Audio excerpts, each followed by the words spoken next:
Buthelezi funeral. South Africa's Mull legacy of divisive Zulu leader. Mourners have descended on the town of Ulundi ahead of Saturday's funeral of veteran South African politician and Zulu chief Mangosuthu Buthelezi.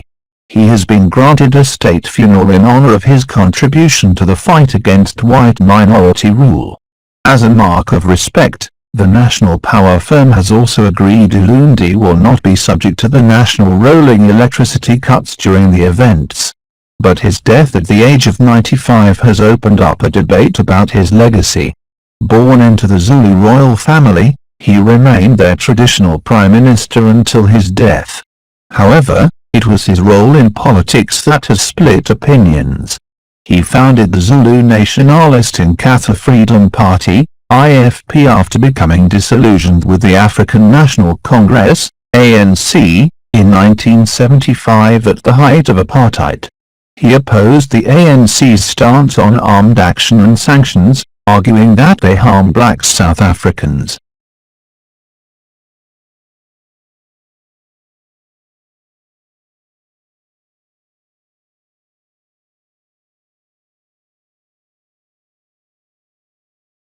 For this, his supporters believe he deserves all the accolades being showered on him, and the hundreds of people who lined the streets on Friday, leading to the Kwafindangeni Palace in Ulundi, along with praise-singing Zulu regiments clad in traditional attire, see him as a man of peace. Prof. Kilaboga Mufuni, head of African politics at the University of South Africa, acknowledges Buthelezi was a respected traditional leader who made a contribution in history, in ensuring that the dignity of black people, particularly Zulus, was not trampled on by the apartheid regime. Yet it was what happened during the transition to multi-party democracy in the early 1990s, when an estimated 20,000 people died in violence between the ANC and IFP, that has drawn criticism and opened up old wounds. We cannot forget that Buthelezi's supporters were involved in acts that undermined his legacy, Prof. Mufuni told the BBC. The City Press newspaper editor-in-chief Mondli Mukania was more forthright in his front-page editorial, a day after Buthelezi's death, calling him a murderous apartheid collaborator who was behind hit squads linked to his organization. Mukania went on to describe positive tributes about him as the culmination of the greatest whitewashing of history that South Africa has seen. Thokoza Township in the east of Johannesburg is one of many areas that experienced political violence by those determined to derail the road to the country's first democratic elections in 1994.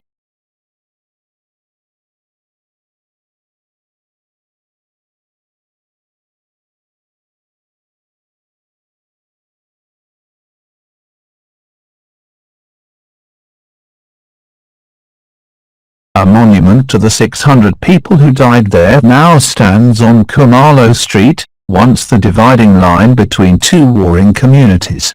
On Thursday, people gathered at the memorial determined that their relatives who died would not be forgotten at this time. I lost my uncle during the violent clashes. He was bludgeoned to death, a man, who asked not to be named, told the BBC.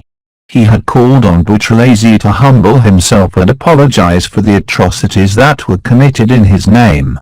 But instead of apologizing, he denied involvement till his death, he said.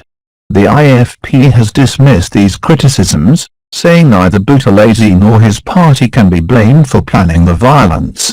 After Nelson Mandela won the country's first democratic elections, he and Buthelezi buried the hatchet and the IFP leader went on to serve 2 terms, as Home Affairs Minister in the ANC government. Buthelez's son, Prince Divisive, said, "The IFP shares our pain in seeing long discredited propaganda revived by a few individuals, who have no sense of humanity, but we will not be drawn into their spiral of hatred. History will vindicate our father."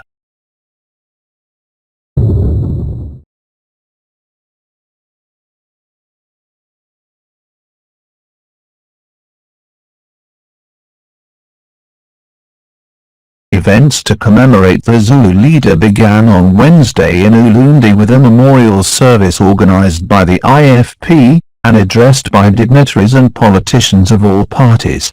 But this too has become overshadowed by accusations that some are using the commemorations to play politics ahead of elections next year, with politicians accused of being prepared to revise history with votes in mind.